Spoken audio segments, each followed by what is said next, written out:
جب تمہارے سامنے نبی کونین صلی اللہ علیہ وسلم کی بے حرمتی ہو رہی ہو، انہیں گالیاں دی جا رہی ہوں، ان کی شان میں توہین کی جا رہی ہو، اور باوجود اس کے نبی کی شان میں کوئی گستاخی ہو رہی ہو، تو حضرت سعد نے کہا پھر یاد رکھنا قیامت کے دن میں اس کا دامن نہیں چھوڑوں گا۔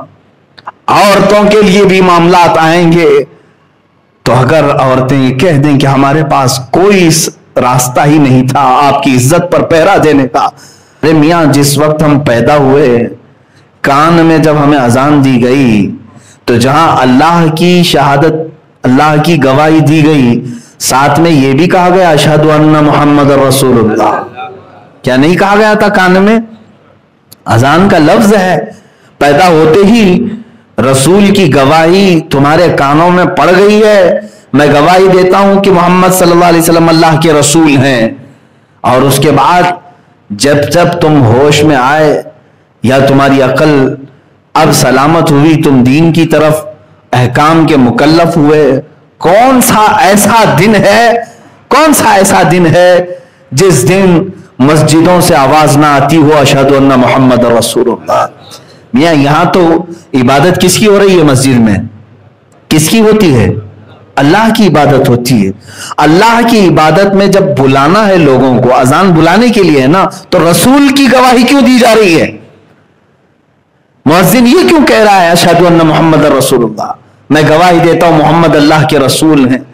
ارے اللہ کی عبادت ہے، مسجد اللہ کی ہے، سجدہ اللہ کا ہے، لوگوں کو بلانا بھی اللہ کی طرف سے ہے، لیکن مؤذن یہ کہہ کر کے بلاتا ہے کہ میں ساتھ میں گواہی دیتا ہوں محمد اللہ کے رسول ہیں، اس لیے کہ آنے والے کو یہ یقین ہو جائے بلا رہا ہے جو مؤذن کون سے دین کی طرف بلا رہا ہے؟ اسی دین کی طرف جو محمد صلی اللہ علیہ وسلم لے کر آیا ہے۔ کون سے دین کی طرف بلا رہا ہے؟ جو نبی لے کر کے آئے۔ ہم نماز کے لیے آ تو رہے ہیں، مؤذن سے پوچھو کہ آپ نے اشہد ان محمد رسول اللہ کیوں کہا؟ تو پھر تمہیں جواب ملے گا، فقہ کی کتابوں سے، محدثین کی شرح سے یہ ملے گا، تاکہ آنے والوں کو یہ پتا چلے کہ تمہیں جو نماز پڑھانے کے لیے بلایا جا رہا ہے، نماز تو ہوگی اللہ ہی کی، عبادت تو ہوگی اللہ ہی کی، ہم نبی کا نام لے کر اس لیے بلا رہے ہیں، ہم اپنے طریقے سے نہیں پڑھوائیں گے، رسول کے طریقے سے پڑھائیں گے۔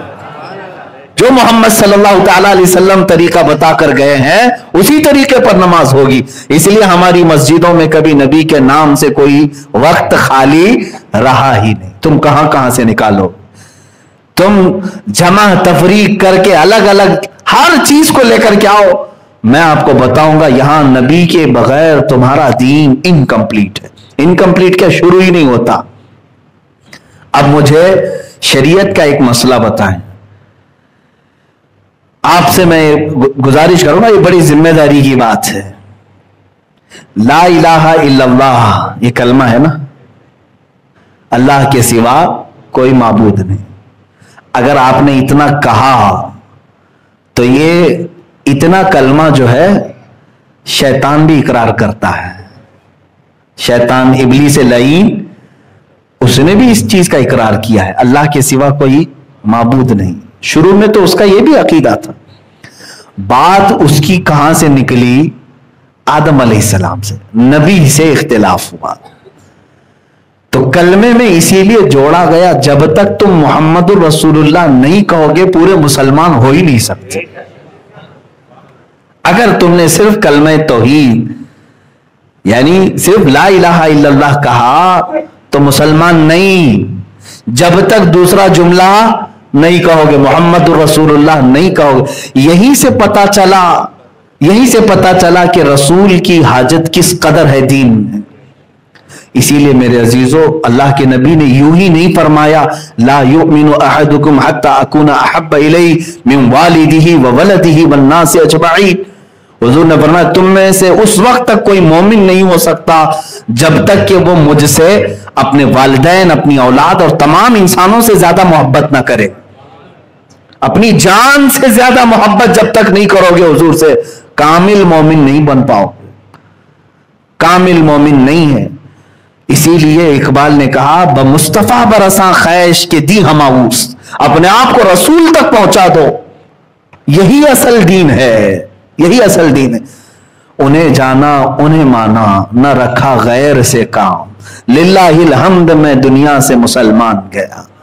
ایک اعلیٰ حضرت بریلوی کا یہ شعر ہے، فرماتے ہیں جو مسلمان یہ عقیدہ رکھ لیا، پھر کے گلی گلی تباہ ٹھوکریں سب کی کھائی کیوں، دل کو جو عقل دے خدا تیری گلی سے جائے کیوں، پھر سمجھ لو وہ ایمان کی مٹھاس کو پہنچ گیا، رسول کریم صلی اللہ تعالی علیہ وسلم کی ذات تک پہنچ گئے۔ اب میرے عزیزوں میں آتا ہوں تفسیر کی طرف۔ اس آیت میں اللہ تعالیٰ جب یہ فرما رہا ہے جس نے رسول کی اطاعت کی، گویا کہ اس نے اللہ کی اطاعت کی، رسول کا حکم مانا تو گویا کہ اللہ کا حکم مانا۔ رسول آئے ہی ہیں بندوں کو رب سے ملانے کے لیے، وہ جو کہیں اسے مان لو اور جس چیز سے وہ منع کرے اس سے رک جاؤ۔ نبی صلی اللہ تعالی علیہ وسلم کی بات کو ہلکے میں لینا میرے عزیزوں بڑی تباہیاں آ جائیں گی، بڑے عذابات آ جائیں گے۔ رسول پاک صلی اللہ تعالی علیہ وسلم کی بات کو اگر کسی نے ہلکے میں لیا تو اللہ نے اس پر عتاب نازل کر دیا۔ عتاب قرآن پاک میں اسی لیے تو اللہ تعالیٰ نے جو احکامات بیان کیے، نبی کے آداب تو دیکھو قرآن میں، سورہ حجرات میں رب تعالیٰ فرماتا ہے اے ایمان والو نبی کی آواز پر اپنی آوازیں بلند مت کرو، جب رسول پاک کے دربار میں ہو خاموش، آواز تک بلند مت کرنا۔ یہاں تک کہ ایک صحابی کان سے کم سنتے تھے، وہ زور سے بولتے تھے، ان کے متعلق یہ آیت نازل ہوئی اور اللہ نے فرمایا تمہارے سارے اعمال ختم ہو جائیں گے، تمہیں پتہ بھی نہیں چلے گا، ان تحبط اعمالکم وانتم لا تشعرون۔ پھر اللہ نے یہاں تک بیان فرمایا اگر کوئی میرے نبی کے حجرے کے پاس آئے، کمرے کے پاس، اور حضور اندر ہیں تو تمہیں کیا کرنا چاہیے؟ بلانا چاہیے، پکارنا چاہیے۔ اللہ فرماتا ہے ان الذین ینادونک من وراء الحجرات اکثرهم لا یعقلون، جو لوگ نبی کے حجرے کے باہر کھڑے ہو کر کے نبی کو آواز دیتے ہیں وہ بے عقل لوگ ہیں۔ اللہ فرماتا بے عقل ہیں ان میں سے اکثر، کیا کریں پھر؟ اللہ فرماتا وَلَوْ أَنَّهُمْ صَبَرُوا حَتَّى تَخْرُجَ إِلَيْهِمْ، انہیں چاہیے کہ وہ صبر سے کھڑے رہیں، میرا نبی خود باہر آ جائے گا، رسول خود آ جائیں گے، تو انہیں نام لے کر پکارنے تک کی اللہ نے ممانعت فرما دی۔ بے ادبی ہے، یہ بے ادبی ہے۔ اب اندازہ کرو کہ قرآن نے اتنا ادب میرے نبی کا سکھایا ہے، اتنا ادب سکھایا ہے۔ یہ ذات جب تک تم اپنی زندگی میں حضور کی ذات کو امپورٹنٹ نہیں سمجھو گے اس وقت تک تمہیں ایمانی حلاوت شیرینی ملے گی بھی نہیں، ایمانی جو لذت ہے وہ نہیں مل پائے گی۔ اور قرآن میں جو دعویٰ ہے کہ تم گھبراؤ مت، پریشان مت ہو، تم سب سے زیادہ بلند رہو گے، اللہ نے یہ وعدہ کیا ہے تم کامیاب رہو گے، لیکن شرط کیا رکھی؟ ان کنتم مؤمنین، اگر تم سچے غلام نبی بن جاؤ، ایمان والے ہو جاؤ۔ ایمان وہی ہے کہ جب تک نبی سے اپنی جان سے زیادہ محبت نہیں کرے گا کامل مومن نہیں ہوگا۔ اب حالات ہمارے ایسی ہیں، ہم نے چھوٹی چھوٹی چیزوں کے لیے تو ضد پکڑ لی ہے، اپنے کاموں کے لیے تو ہم مر مٹنے کو بھی تیار ہیں۔ نہیں دیکھا کتنے سوسائڈ ہوئے، کتنے آتم ہتیا ہوئے، ایک لڑکی کی محبت میں کوئی لڑکا پھانسی لگا لیا، کبھی لڑکے کی محبت میں لڑکی زہر کھا کر مر گئی۔ مجازی عشق و محبت میں تم تو جانیں ختم کر رہے ہو، ایک دوسرے کے قتل پر بھی آمادہ ہیں لوگ۔ اگر کسی نے کسی کی ماں کو گالی دی تو وہ آپے سے باہر ہوا، اس کے گھر کو تباہ کر دیا۔ کسی کی ذات پر کیچڑ اچھالا تو اس نے بدلے اور بھاوناؤں میں انتقامی جذبے میں کیا سے کیا کر دیا۔ لیکن یہ ایمان کہاں گیا جب تمہارے سامنے نبی کونین صلی اللہ علیہ وسلم کی بے حرمتی ہو رہی ہو، انہیں گالیاں دی جا رہی ہوں، ان کی شان میں توہین کی جا رہی ہو، اس وقت تمہارے سروں پر جوں تک نہیں رہتی، کانوں میں جوں تک نہیں رہتی، تو پھر اس کا مطلب ہے کہ تم نے ابھی تک حضور سے محبت کا وہ درجہ حاصل ہی نہیں کیا۔ ہمیں تو ہونا ہی چاہیے کہ گھٹ گھٹ کر کے روئیں کہ میں کس زمانے میں جی رہا ہوں جہاں میرے نبی کی شان میں بے حرمتیاں ہو رہی ہیں اور میں خاموش زمین پر چل رہا ہوں۔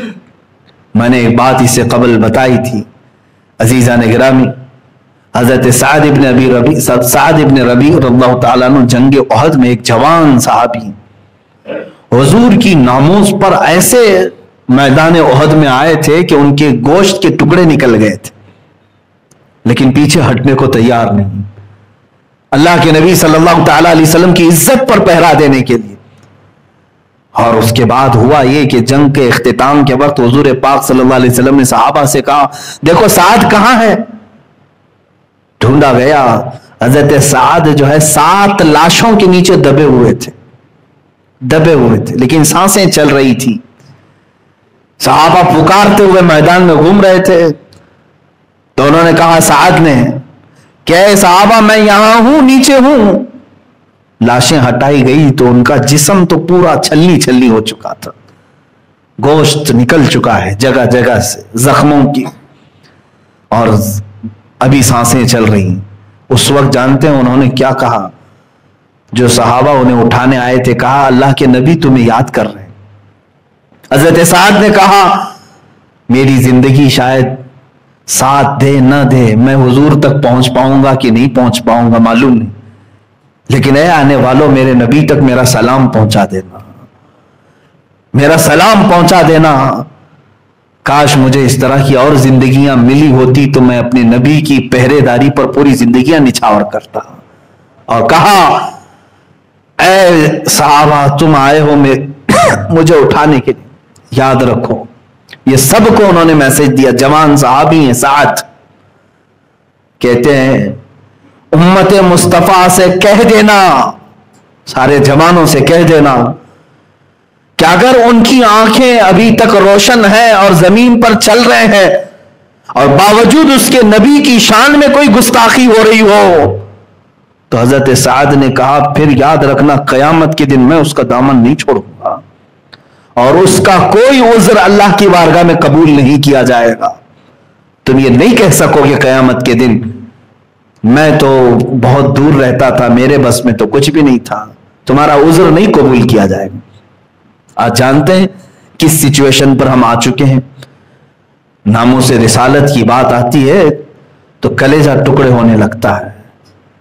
چند دنوں پہلے میں نے ایک رپورٹ معلوم کی، ہمارے ہندوستانی سوشل میڈیا پر 25,000 پوسٹ ایسی ہیں جس میں میرے نبی کو گالیاں دی گئی، 25,000 لوگوں نے گستاخیاں کی ہیں ہندوستانی میڈیا کے اندر، سوشل میڈیا کے اندر۔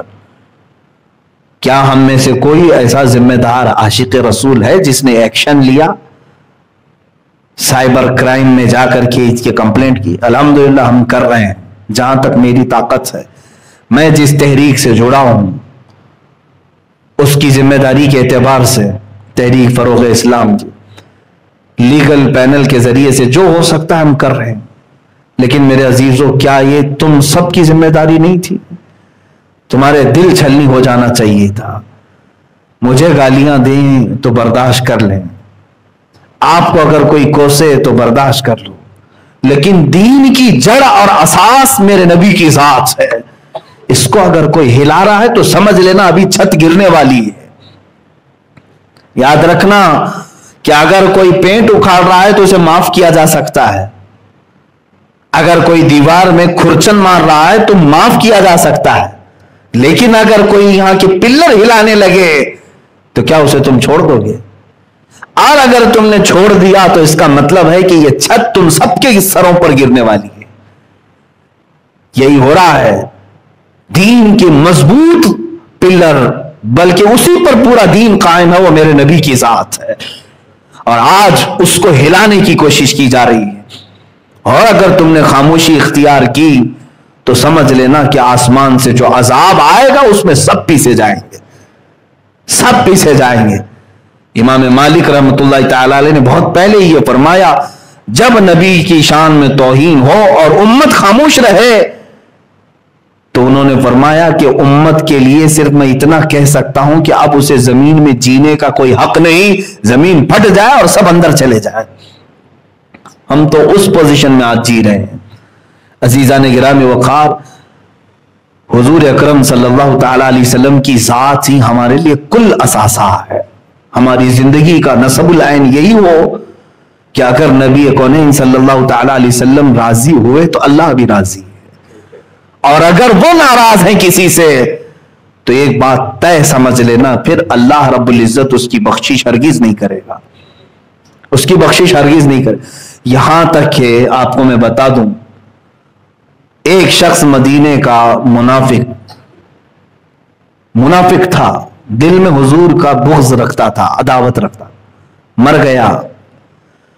یہ وہ زمانہ ہے جب ابھی منافقین کی نماز جنازہ پڑھنے کی ممانعت نہیں آئی تھی، ابھی منع نہیں تھا۔ رسول کریم صلی اللہ تعالی علیہ وسلم خود جنازے میں گئے، نماز پڑھایا، اپنے ہاتھوں سے قبر میں اتارا، اور اس کے بعد دفن بھی کیا۔ جانتے ہیں اللہ نے آیت نازل فرمائی، اے رسول آپ اس کے لیے 70 بار بھی مغفرت کی دعا کریں تو اللہ اسے نہیں معاف کرے گا، اس لیے کہ دل میں آپ کی دشمنی رکھتا تھا۔ استغفر لهم او لا تستغفر لهم ان تستغفر لهم 70 مرہ فلن یغفر اللہ لهم۔ اللہ فرماتا آپ ان کی مغفرت کی دعا کریں یا نہ کریں، اور رسول اگر آپ 70 بار بھی ان کے لیے مغفرت کی دعا کریں اللہ انہیں نہیں معاف کرے گا، اس لیے کہ آپ کی دشمنی پالے ہوئے تھے۔ اور اس کے بعد سے اللہ نے حکم فرما دیا، وَلَا تُصَلِّ عَلَىٰ أَحَدٍ مِّنْهُمْ مَاتَ أَبَدًا وَلَا تَقُمْ عَلَىٰ قَبْرِهِ۔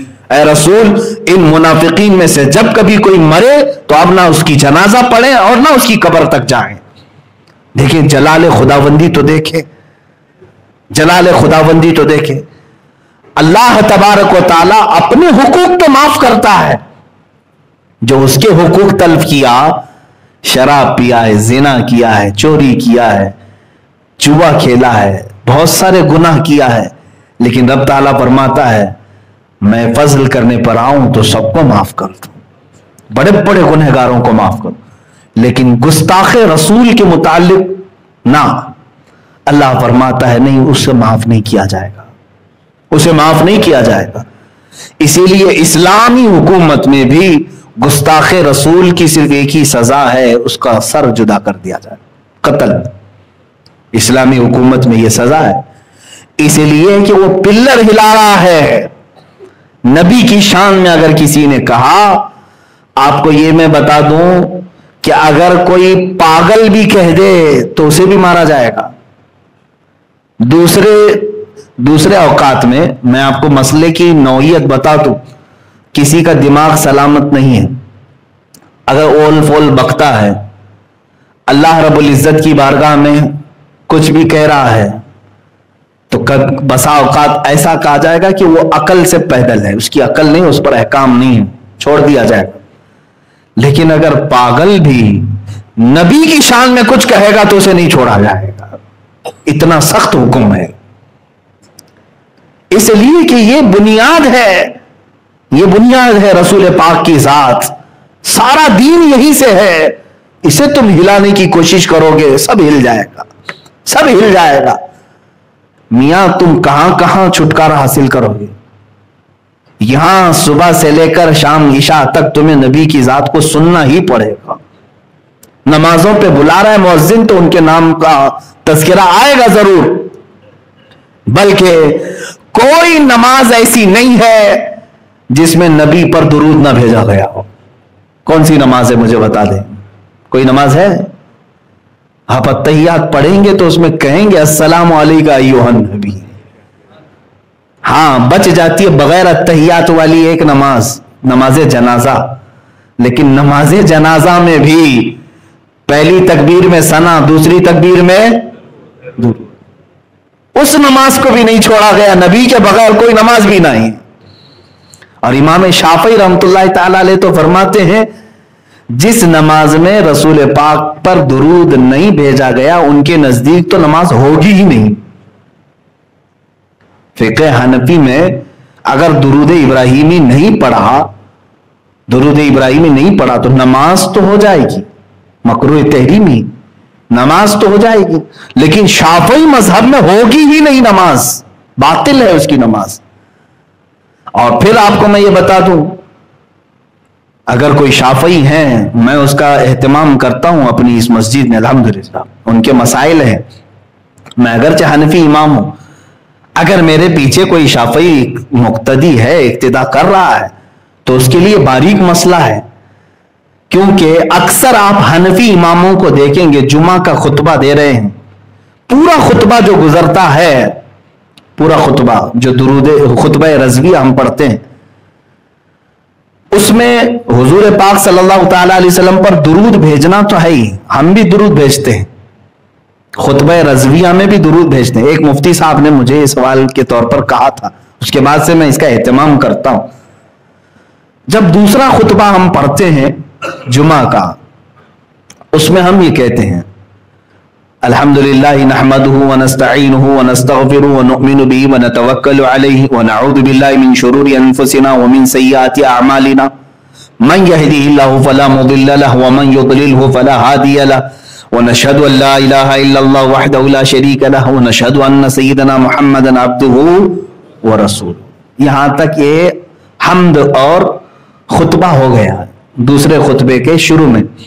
اس کے بعد ہم درود پڑھتے ہیں، وصلی اللہ تعالی علیہ وعلی آلہ واصحابہ اجمعین وبارک وسلم ابدا، یہ درود ہے۔ توجہ چاہتا ہوں، اتنا اگر درود پڑھ کر کے کوئی امام حنفی خطبہ پڑھا لیا تو شافعی آدمی کی نماز جمعہ نہیں ہوگی اس کی۔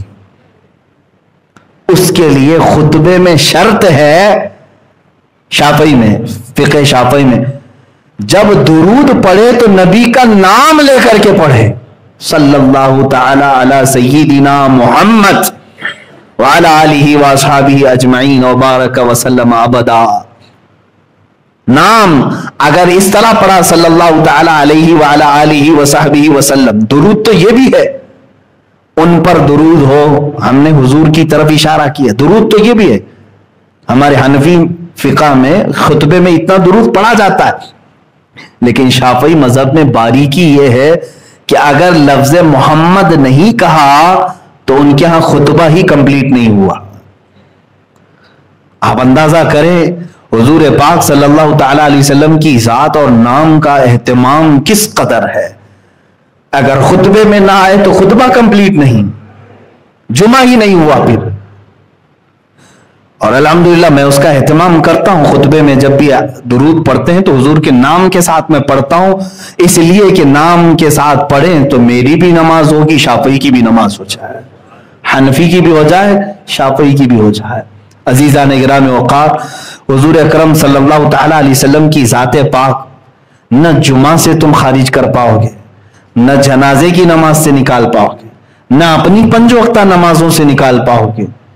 پھر بات کہاں چلتی ہے؟ چلو مر گئے، قبر میں جانے کے بعد منکر نکیر وہاں بھی نہیں چھوڑ رہے ہیں۔ آخری سوال اس سے یہی کہہ رہے ما کنت تقول فی حق هذا الرجل، یہی سوال میں اکثر پھنس بھی جائیں گے۔ 2 سوال تو کامن ہے، من ربک ما دینک، تیرا رب کون ہے، تیرا دین کیا ہے؟ وہ اکثر لوگ بول دیں گے میرا رب اللہ ہے، میرا دین اسلام ہے۔ حضور کی طرف دکھا کر کے پھر منکر نکیر پوچھیں گے ان کے بارے میں تو کیا کہتا تھا؟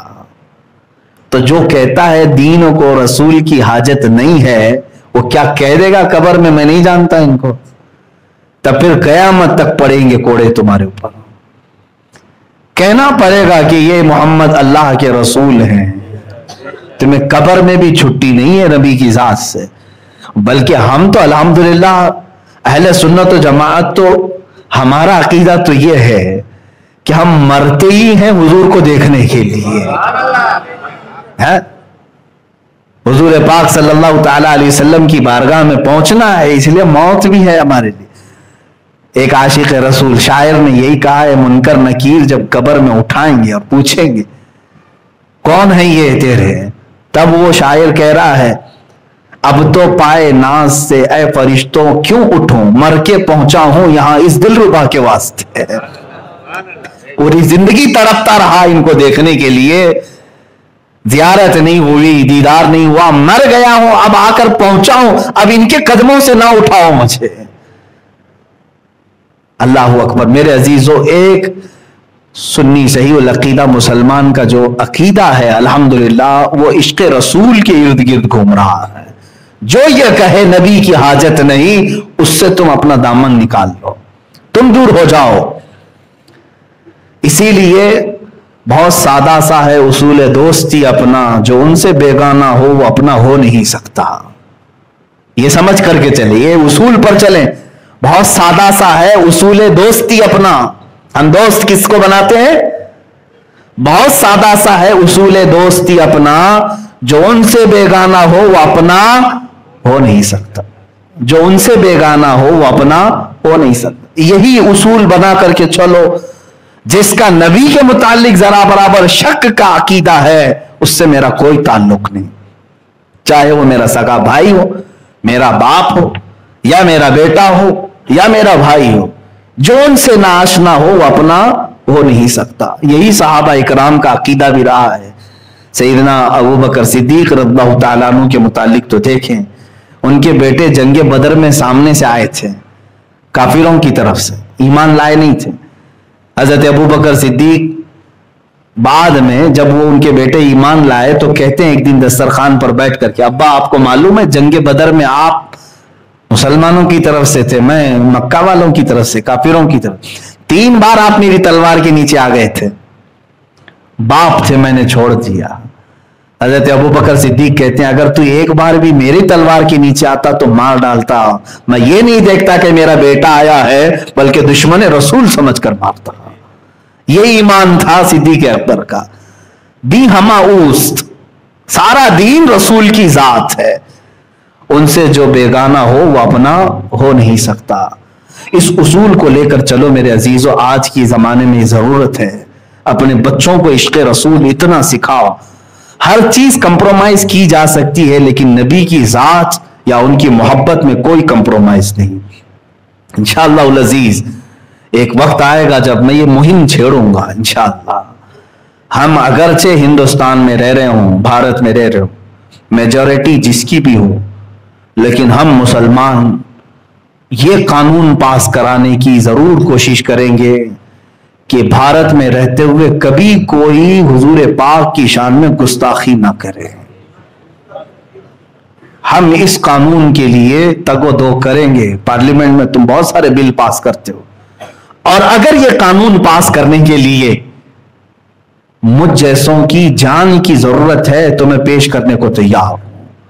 میرے 100 ٹکڑے کر لو اے حکومت ہند، ایک قانون ایسا پاس کر دو کہ رہتی دنیا تک ہندوستان میں کبھی محمد عربی صلی اللہ علیہ وسلم کی شان میں کوئی نہیں بھونک سکے گا، اور اگر کسی نے گستاخی کیا تو اس کو سخت ترین سزا دی جائے گی۔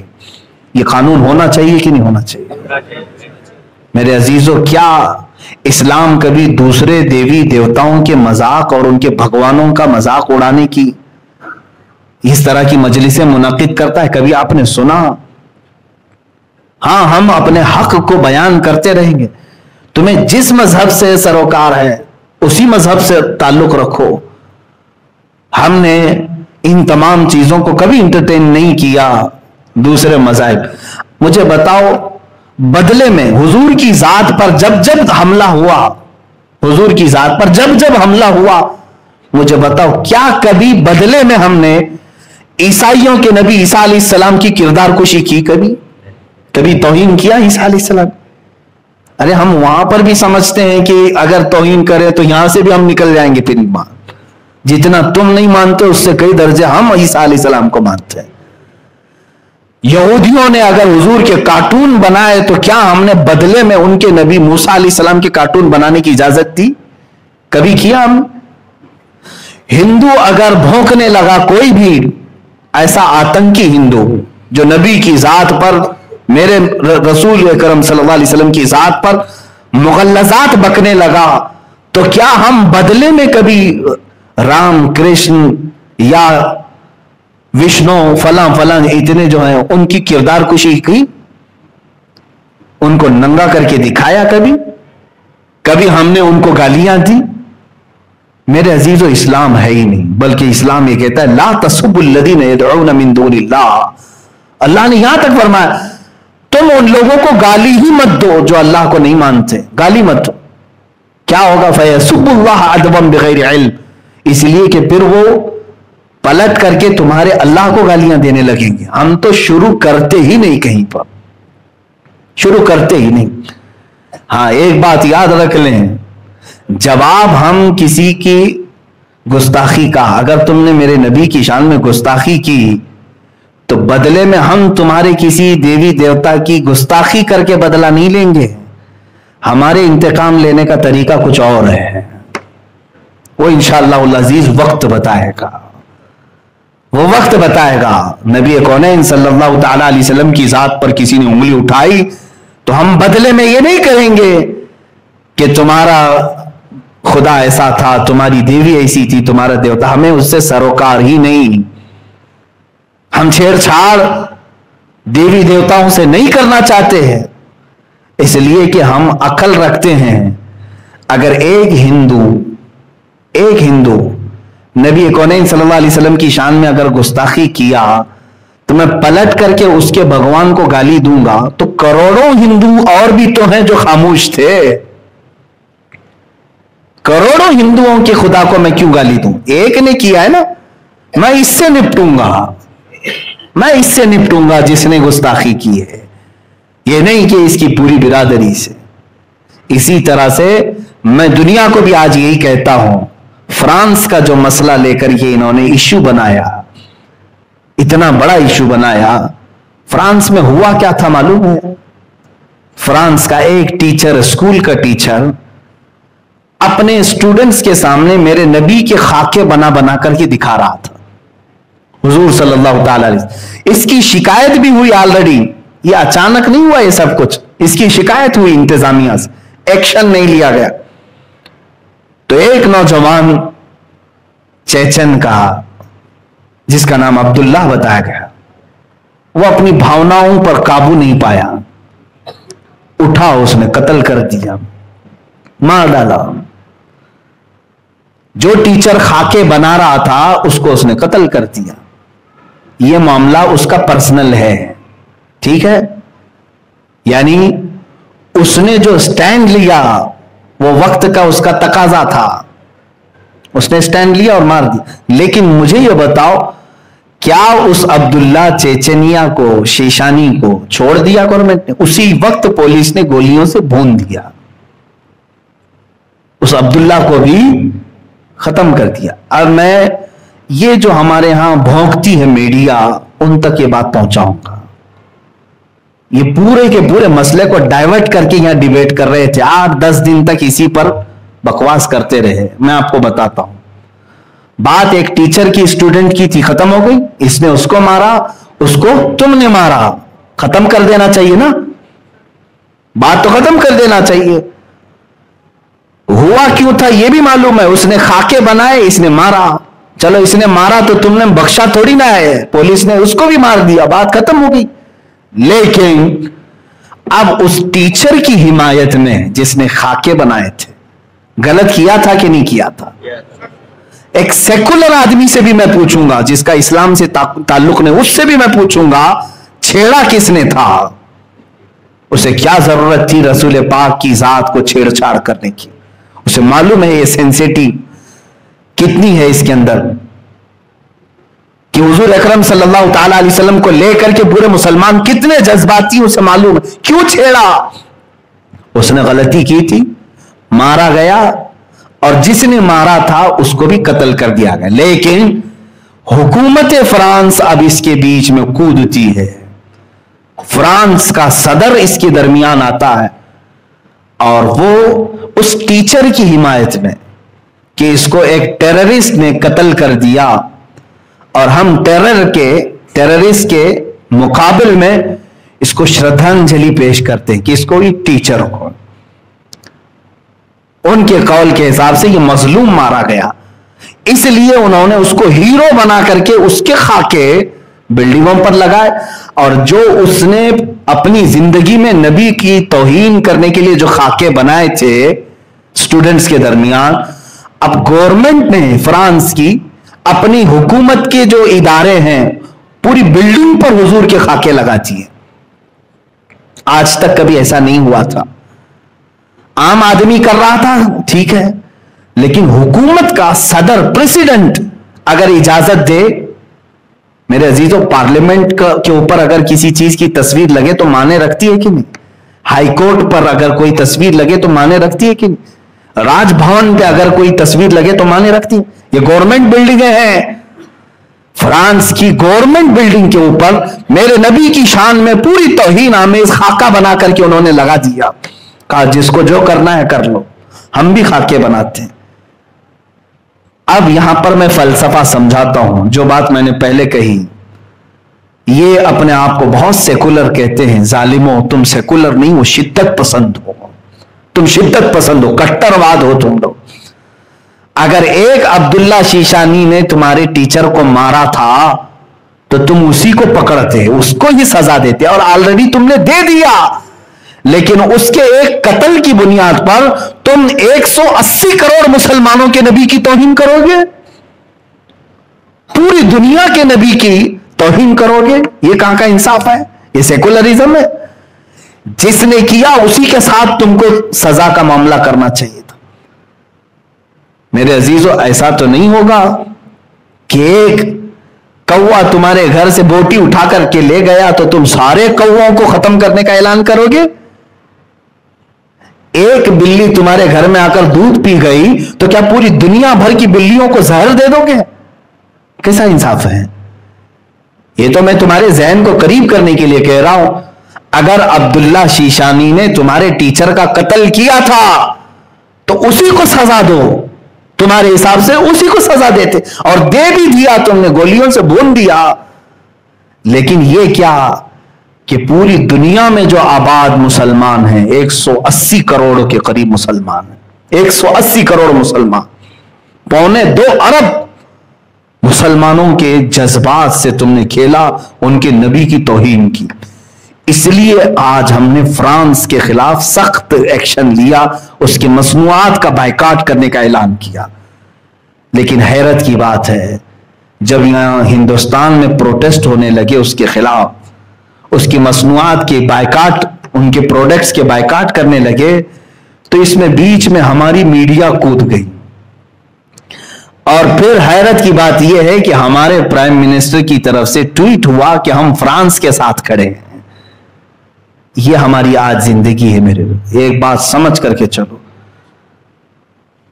تمہیں کیا ضرورت تھی اس میں کودنے کی؟ اگر انڈیا کا کوئی پرائم منسٹر ہو، کچھ بھی ہو، یہ جب ایشو پوری دنیا کے مسلمانوں کا آ گیا، اور ہندوستان میں خود 25 کروڑ مسلمان ہیں، تمہیں ان کی بھی بھاوناؤں کا خیال کرنا چاہیے تھا. تم اگرچہ ہمارا ساتھ نہ دیتے، کم از کم اس میں خاموشی تو اختیار کر لیتے. نہیں، لیکن حکومت وقت پر بیٹھا ہوا درندہ یہ بتانے کی کوشش کر رہا ہے کہ میں اپنے دیش میں رہنے والے مسلمانوں کا حامی نہیں ہوں، ان کا دشمن. یہ بتانے کی کوشش کیا انہوں نے. اب ایسے حالات میں مجھے بتاؤ، میں جب باتیں کرتا ہوں تو لوگوں کو ایسا لگتا ہے کہ یہ بہت سخت باتیں ہیں، تم ابھی بھی اس کو سخت کہو گے؟ چند دنوں کے بعد یہ بولنے والے بھی تمہارے مجمع میں نہیں رہیں گے، اس لیے کہ حکومت نے آج اتنا دبا دیا ہے، اتنا سخت کر دیا ہے. خود میرے اوپر جگہ جگہ سے انہوں نے کیس ڈالے ہیں، الگ الگ طریقے سے گھیرنے کی کوششیں کی ہیں. یہ مت سمجھنا میں جب تک آپ کے سامنے ہوں آزاد ہوں، میں اپنے نبی کی عظمت پر پہرا دیتا رہوں گا. جو کچھ بھی مجھ سے بن سکے میں کرنے کی کوشش کرتا رہوں گا. عزیزان گرامی وقار، مجھے میرا انجام معلوم ہے. ظاہر سی بات ہے میں آگ سے کھیل رہا ہوں. 8 دن پہلے ایک مولانا صاحب نے مجھ سے کہا آپ کی تقریریں ہم سن رہے ہیں لیکن آپ آگ سے کھیل رہے ہیں، اپنی زندگی کی فکر کرو. تمہیں ایسے کیس میں اندر ڈال دیا جائے گا کہ تمہاری ضمانت بھی نہیں ہوگی. مجھے ایک مولانا صاحب نے کہا، میں نے جواباً یہی کہا، اس طرح بھیڑیے اور کتے کی طرح آزاد جینے سے بہتر ہے کہ میں جیل کے اندر بیٹھ جاؤں تاکہ میں کل قیامت کے دن نبی کو منہ تو دکھا سکوں. اگر رسول کریم صلی اللہ تعالی علیہ وسلم نے سوال کر لیا، جب تیرے ملک میں اور جہاں تو رہ رہا تھا مجھے گالیاں دی جا رہی تھی اور تو اپنے ٹھاٹ باٹ اور شان کے ساتھ گھوم رہا تھا، ہم میں سے کسی کے پاس جواب نہیں ہوگا، بلکہ میں تو اس فکر میں رہتا ہوں کہ پتہ نہیں قبر میں رکھنے کے بعد اگر حضور تشریف لائیں تو ہم چہرہ ملا پائیں گے کہ نہیں ملا پائیں گے. کہیں میرے آقا یہ سوال نہ کر لیں تو اسی ملک سے آ رہا ہے جہاں میرے اوپر فلم بنائی جا رہی تھی. اسی ملک میں ہم، جس ہندوستان میں ہم ہیں، اسی ملک میں میرے نبی کی شان میں توہین آمیز فلم بنانے کا اعلان ہوا. اس کا ٹریلر یوٹیوب پہ ڈال بھی دیا گیا، رنگیلا رسول. کیا یہ ہم سب کو نہیں معلوم؟ میرے نبی کو رنگیلا کہہ کر کے فلم بنانے کا اعلان تک کر دیا گیا. 25 کروڑ مسلمان، ان میں بہتوں کے لیڈر بھی ہیں، بہت سارے سیاست میں بھی ہیں، لیکن ان کو کفار و مشرکین کی گود میں بیٹھنے کے علاوہ کوئی کام نہیں ہے. ان کی ہاں میں ہاں ملاتے ہوئے رہ گئے، مگر میری نبی کی عظمت پر کوئی بات کرنے والا نہیں آیا. اکا دکا ہوں گے الا ماشاء اللہ، میں سب کی بات نہیں کر رہا ہوں، لیکن یاد رکھنا اب اللہ ہم پر ذلت کو مقرر کر دے گا. یہ میرا میسج یاد رکھنا. وجہ یہ ہے کہ تم نے اپنی زندگی کو اہمیت دے دی، نبی کی ذات کو کوئی اہمیت نہیں دیتے ہو. تمہارے اوپر اگر کچھ ہو جائے تو تم آسمان سر پر اٹھا لیتے ہو، لیکن رسول پاک کی ذات کے لیے تم میں سے کوئی کھڑے ہونے کو تیار نہیں ہوتا. میرا یہ پیغام سارے مسلمان سنیں، میں سب تک یہ بات پہنچا رہا ہوں. اقبال نے سچ کہا، بمصطفیٰ برساں خیش کے دی ہم آوست، گر بہو نہ رسیدی تمام بول حبیث. اے بندے تو اپنے آپ کو رسول تک پہنچا لے، یہی دین ہے پورا تیرا. اور اگر تو ان کی ذات میں سیریس نہیں ہوا تو تجھ میں اور ابو لہب میں کوئی فرق نہیں رہ گیا. ابو لہب کی زندگی گزارنا چاہتے ہو؟ ابو لہب کی طرح جینا چاہتے ہو؟ عزیزان گرامی وقار، رسول کریم صلی اللہ تعالی علیہ وسلم کی جب جب بات آئی ہے قرآن میں، میرا رب کس طرح دفاع کر رہا ہے، آپ کو حیرت ہونی چاہیے. مکہ والوں نے جب یہ کہا وَدَّعَ رَبُّ مُحَمَّدٍ مُحَمَّدًا، محمد کے رب نے محمد کو چھوڑ دیا، اس لیے کہ 15 دن تک کوئی آیت نازل نہیں ہوئی تھی. 15 دن تک قرآن کی کوئی آیت نہیں آئی تھی، تو کافروں نے بات بنانا شروع کر دیا کہ محمد کے رب نے محمد کو چھوڑ دیا. جانتے ہو یہ میرے رب کو گوارا نہیں ہوئی بات. جواب میں پوری سورہ نازل فرما دی، وَالضُّحَىٰ وَاللَّيْلِ إِذَا سَجَىٰ مَا وَدَّعَكَ رَبُّكَ وَمَا قَلَىٰ. میرے نبی کے چہرے کی قسم، چہرے وَالضُّحَىٰ کی قسم جو صبح کے سورج کی طرح چمکتا ہے، ان کی زلفوں کی قسم، ما ودعک ربک وما قلا. اے نبی، نہ آپ کے رب نے آپ کو چھوڑا ہے اور نہ کچھ کم کیا ہے. وللآخرۃ خیر لک من الاولی، بلکہ اے رسول آپ کی ہر آنے والی گھڑی اللہ نے پہلے سے بہتر بنائی ہے. اللہ دفاع کر رہا ہے، ڈیفنس کر رہا ہے. تم اگر کوئی بھی بولو گے قرآن کی آیت نازل ہوگے. لوگوں نے کہا نبی کے بیٹے کے انتقال کے بعد ان کی اب نسل کٹ گئی، ابتر ہیں. اب یہ ابتر کہتے ہیں جس کی نسل کٹ گئی. حضور کو جب کسی نے تانا مارا تو اللہ نے آیت نازل کی، بلکہ پوری سورہ انا اعطیناک الکوثر فصل لربک وانحر ان شانئک هو الابتر. اے نبی، ہم نے تو آپ کو کوثر عطا کیا ہے، خیر کثیر عطا کیا ہے. آپ اٹھیں اپنے رب کی عبادت کریں، قربانیاں کریں. اور آپ کو جس نے دشمن نے کہا کٹی ہوئی نسل، اللہ فرماتا ہے ان شانئک هو الابتر. اے محبوب، آپ کا دشمن کٹی ہوئی نسل کا ہے، آپ نہیں. اور میرے مولا نے سچ فرمایا، پوری دنیا کے خطے میں گھوم کر کے دیکھ لو، ہر علاقے میں سادات کہیں نہ کہیں نظر آئی جائیں گے. میرے نبی کی آل ہر جگہ ہے. لیکن بتاؤ ابو لہب کا بیٹا کہاں ہے آج؟ اس کی اولاد کہاں ہے جس نے کہا تھا حضور کو کہ ان کی نسل کٹ گئی؟ جب جب میرے نبی کونین صلی اللہ علیہ وسلم پر کسی نے انگلی اٹھائی، اللہ تعالیٰ نے فوراً آیت نازل کر دی. ابو لہب نے کہا تھا حضور نے جب سب کو جمع کیا، کہا میں اللہ کا آخری رسول ہوں، اللہ ایک ہے، تم سب یہ بتوں کو چھوڑ دو. اس نے کھڑے ہو کر کے کہا تھا تبن لک یا محمد، اے محمد تمہارے ہاتھ برباد ہو جائیں، معاذ اللہ، کیا تم نے اس لیے ہم کو جمع کیا؟ یہ کہہ کر کے نکلا، پہلی گالی دیا تھا اس نے. حضور کو اس وقت تک کسی نے بھی برے جملے نہیں کہے تھے، کیونکہ 40 سال تک حضور کے اخلاق پر کوئی بات کرنے والا نہیں تھا. پہلی مرتبہ ابو لہب نے جب یہ کہا تبن لک یا محمد معاذ اللہ رب العالمین، اے محمد تمہارے ہاتھ خراب ہو جائیں، فلاں ہو جائیں، معاذ اللہ. جانتے ہو رب تعالیٰ خاموش نہیں، اللہ نے پوری سورہ نازل کر دی. تبت یدا ابی لہب و تب، ابو لہب کے دونوں ہاتھ برباد ہو جائیں، ہمیشہ کے لیے تہس نہس ہو جائیں، اور پوری سورہ اس کی مذمت میں نازل کر دی. ایک بار ابو لہب نے میرے نبی سے کہا ہوگا، لیکن رب نے قرآن میں اتار کر کے کروڑوں مسلمانوں کی زبان سے اس کی مذمت کرائی، اور قیامت تک کرتے رہیں گے. جب جب تبت یدا پڑھتے رہیں گے ابو لہب پر لعنت ہوتی رہے گی. یہ میرے نبی کی عظمت کو قرآن نے یوں کہا ہے. جب کبھی کوئی گالی دے اللہ رب العزت ڈیفنس میں آ گیا، رب تبارک و تعالی دفاع میں آ گیا. ایک بات یاد رکھنا، جو نبی کی عزت اور عظمت پر پہرا دینے کے لیے کھڑا ہوتا ہے وہ اپنے رب کی سنت پر کھڑا ہو رہا ہے، وہ اپنے مولا کی سنت پر آ رہا ہے کہ اللہ تعالیٰ گوارا نہیں کرتا اپنے نبی کی شان میں توہین، میں تو امتی ہوں کیسے برداشت کروں. مجھے وہ بات یاد آتی حضرت خباب رضی اللہ تعالیٰ عنہ. اللہ اللہ، مکہ مکرمہ کے ظالموں نے گھیر کر کے ایک صحابی کو سولی پر چڑھا دیا تھا. سارے لوگ جمع تھے، پتھر مار رہے تھے، اور جب باندھا گیا ان کو کھمبے سے تو ان کے ناخنوں کو پکڑ سے کھینچا، ان کی ناک کو کاٹا، کان کو کاٹا، ہونٹ کاٹے، مسلا کر دیا، ان کی آنکھوں میں سلائیاں پھیر دی، اور اس کے بعد کسی نے پکار کر کہا اے خباب، اے خبیب، کیا ہی اچھا ہوتا کہ تمہاری جگہ محمد ہوتے اور تم آرام کر رہے ہوتے، انہی کی وجہ سے تو تم یہاں تک پہنچے ہو، اتنی سزا ہو رہی ہے، سب کٹ گیا ہے، خون جاری ہے. مجال ہے کہ وہ سن کر کے خاموش رہے ہو.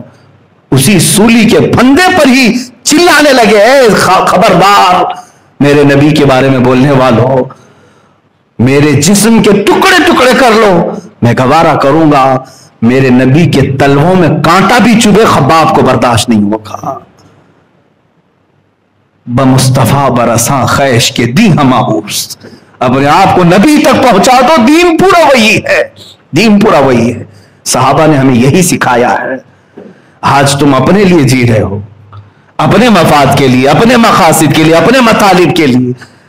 ہم اسی کے تو رہ گئے. اسی لیے میرے مرشد نے کہا تھا بلحوث سن سیم و زر کی بندگی اچھی نہیں. بلحوث کہتے ہیں خواہشات کا پجاری. بلحوث سن سیم و زر کی بندگی اچھی نہیں، ان کے در کی بھیک اچھی، سروری اچھی نہیں. ان کے در کی بھیک لے لو یہ چلے گا، سروری اچھی نہیں. بادشاہ بننے میں تمہیں کیا رہ جائے گا، یہ تاج اچھالے جائیں گے. ایک بار نبی کی غلامی میں آ کر کے دیکھو، قیامت تک تمہیں امر کر دیا جائے گا، زندہ رکھ دیا جائے گا. لوگوں کے دلوں میں مولا تعالیٰ تمہاری ایسی عظمت بٹھاتا ہے کہ تم پھر یادوں میں کبھی نہیں مرو گے. ایک بار ان کے ہو کر کے تو دیکھو. اپنے آپ کے لیے جینا، سیلفش ہو کر کے جینا، اس کو چھوڑو. ابھی ابھی ماضی میں ہم نے دیکھا پاکستان کی سرزمین پر ایک عاشق رسول کا جنازہ، امیر المجاہدین قبلہ خادم حسین رضوی رحمۃ اللہ علیہ.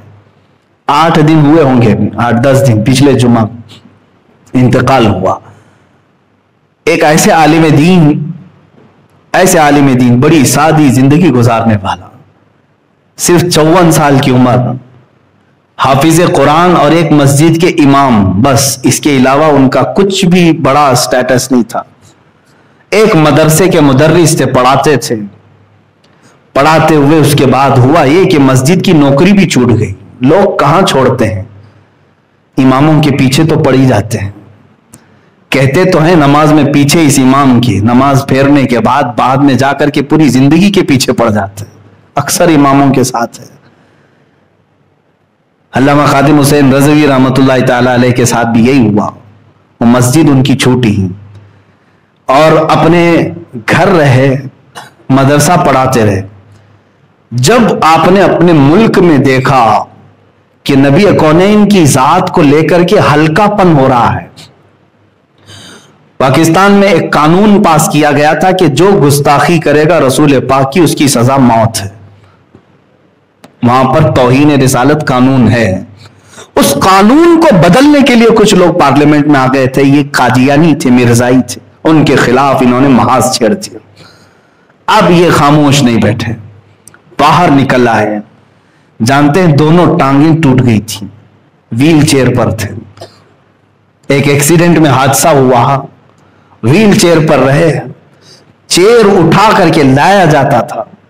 ہزاروں کے مجمع سے جب خطاب کرتے رسول پاک کی حدیث بیان کرنا اور صحابہ کا عشق رسول بتانا, اس کے علاوہ میں نے کچھ اور نہیں سنا.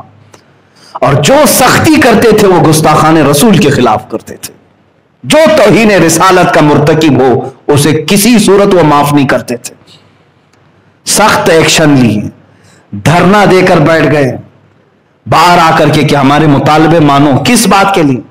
ہم نے دھرنے بہت سارے دیکھے, بہت سارے دھرنے پارلیمنٹ کے بل پاس کرانے کے لیے, بل کو ریجیکٹ کرانے کے لیے, کسانوں کے آندولن, عورتوں کے معاملات.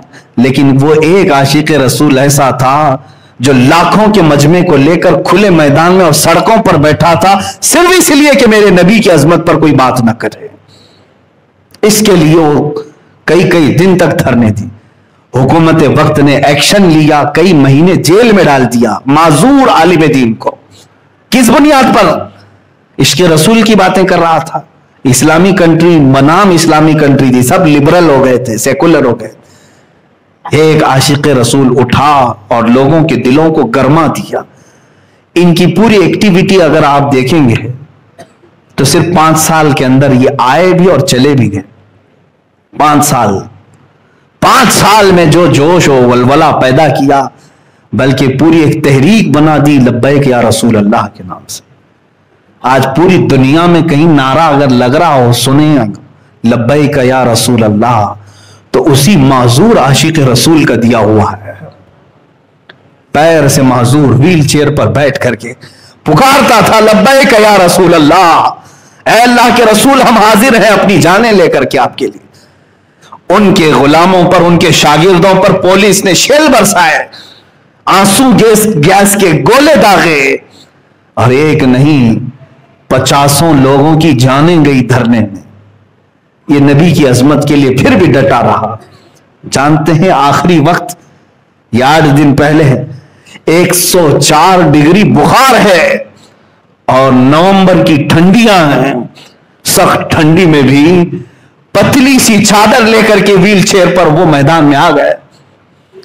ڈاکٹروں نے کہا تھا اتنا بخار ہے آپ کو ہوا نہ لگے.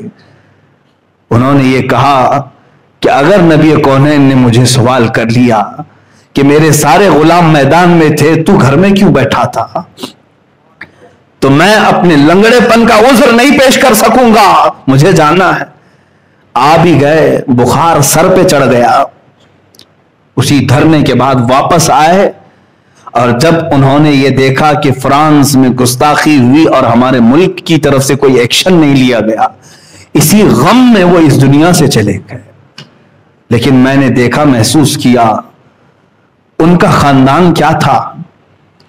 وہ ایک عام گھر میں پیدا ہوئے تھے, عام گھرانہ, دینی گھرانہ تھا, لیکن باپ کوئی سجادہ نشین یا پیر نہیں تھے, کوئی خانقاہ سے نہیں, مزدوری کرنے والے ایک عام انسان کے گھر میں پیدا ہوئے, حافظ قرآن بنے, عالم دین بنے, اور دین کی حفاظت کے لیے کھڑے ہوئے, اور پیر ٹوٹ گئے تو ویل چیئر پر آیا. اور اس کے بعد میں نے دیکھا میرے نبی سے وفا کرنے والے کے ساتھ اللہ کیا انعام دیتا ہے.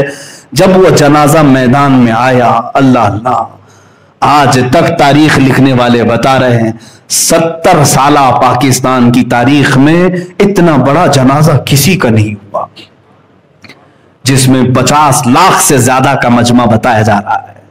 معمولی بات نہیں. جتنی بھی تعداد ہو, 40 ہو کہ 50 لاکھ, پیر رکھنے کی جگہ نہیں. یہ سارے لوگوں کو کون میدان میں جمع کیا, کون لے کر کے آیا؟ کیا ان کو کسی الیکشن میں ٹھہرنے والا امیدوار پیسوں پر جمع کیا تھا؟ ارے اس جنازے کو جب لایا گیا تو 48 گھنٹے کے بعد لایا گیا تھا. 48 گھنٹے انتقال ہونے کے 48 گھنٹے کے بعد. اور مجھے ان کے قریبی شاگرد نے آج خبر دی کہ حضرت ہم نے اس غلام رسول کی زندگی کو دیکھا، 48 گھنٹے بغیر برف بغیر فریج کے رکھا گیا تھا، اور جب جنازہ لے کر کے ہم اٹھے ہیں 48 گھنٹے تک نہ ہم نے ناک میں روئی رکھی نہ کانوں میں روئی رکھی تھی۔ کوئی بھی انتقال کر جائے تو ناک اور کان اس لیے بند کرتے ہیں کہ ہوا اندر جاتی ہے، پیٹ پھول جاتا ہے، جسم پھول جاتا ہے۔ 48 گھنٹے کے بعد بھی وہ عاشق رسول جا رہا تھا تو ایسے جیسے کہ آرام سے سویا ہوا دولہا جا رہا ہو، جسے شان سے لے جایا گیا اور میرے عزیزوں قبر میں اتارا گیا۔ موت اس کی جس کا کرے زمانہ افسوس، یوں تو یہاں سبھی آئے مرنے کے لیے۔ میں نے یہ محسوس کیا جو زندگی اپنی میرے نبی کے لیے وار دے، میرے آقا اسے ضائع نہیں ہونے دیتے، پھر اس کو سارے لوگوں کے دلوں کا بادشاہ بنا دیا جاتا ہے۔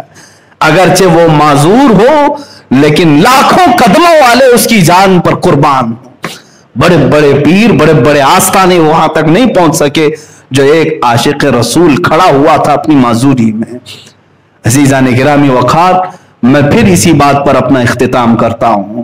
اقبال نے سچ کہا، بمصطفیٰ برساں خیش کے دی ہم آؤس، اپنے آپ کو رسول تک پہنچا دو کہ دین پورا یہی ہے۔ اگر بہو نہ رسیدی تمام ابو لہبی، اگر ان تک تم نہیں پہنچ سکے تو تجھ میں اور ابو لہب میں کچھ فرق نہیں رہے گا۔ آج جو حالات ہمارے ہیں، ابو لہب کی طرح جینے کے لیے ہم تیار ہو گئے؟ میرے نبی کو کوسا جائے، میرے نبی کی زوجہ مطہرہ عائشہ صدیقہ کو معاذ اللہ زانیہ کہا جائے، اس وقت تک اگر ہمارے کان سلامت رہے، ہمارا جسم صحیح سلامت باقی رہا تو اس کا مطلب ہے کہ ہمارے سے سخت سوال ہونے والے ہیں۔ تیار رہنا، کسی کا عذر قبول نہیں کیا جائے گا، حتیٰ کہ میرا بھی، میں اپنے لیے بھی کہہ رہا ہوں، عذر نہیں قبول کرے گا رب تعالیٰ۔